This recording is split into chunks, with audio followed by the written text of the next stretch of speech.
But for those people that are sat at home and they have an idea and they're mulling whether that is the idea worth pursuing, is there a framework for knowing if it's a good idea or a bad idea?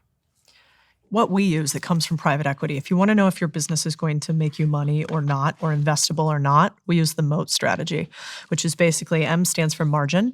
So you want a business that actually makes you money, doesn't just generate revenue. And so a good business typically has at least 15% net margin. So that's the money you put in your pocket, right? So that's profit. Yeah, Yeah. exactly. And then the O stands for operations. So operations being, can this thing actually scale over time, or will I really have a job, not a business? And what's the difference there? The difference between the two is if you have a job, not a business, that might be, for instance, without AI, if my entire business was just me talking continuously to camera and I'm an actor, it's really hard to turn acting to a business, right? You're trading time. Right. You're still an employee, you're just self-employed as opposed to a business owner. And there's a real difference between a CEO and a self-employed person.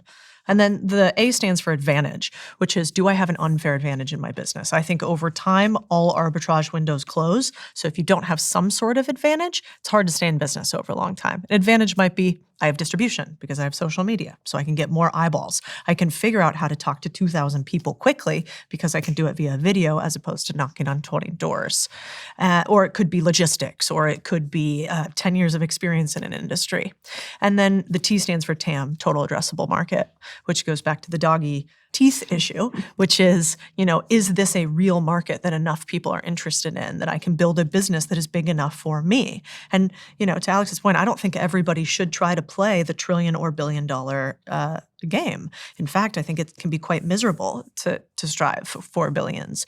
And so the total addressable market for your local fruit stand in your community may be a perfect amount of income for you, but let's actually know what amount of income is reasonable for you. And the cool thing about entrepreneurship in today's age, the data is available everywhere. And so in private equity, you would take this model like that. So you'd go MOAT, I take them, and for each one, I rank them 1 to 10. And businesses, so margin, operations, advantage, total addressable market. Each one of them, a 10 is perfect, a 1 is the worst you could have. And businesses that are better than 30 across all 4, well, that's a fund it. That's a fundable business model. Businesses that are less than 30 but more than 20, that's a fix it. You've got some problems in the model. And businesses that are less than 20, that's a flee it. This is probably not right for you and a hard business to do. I think it's not just the people who are looking for a new opportunity or people who don't currently have a business. I personally think at the moment, every single person on the planet who has a business should assume that their business is on borrowed time, because AI is going to disrupt everything.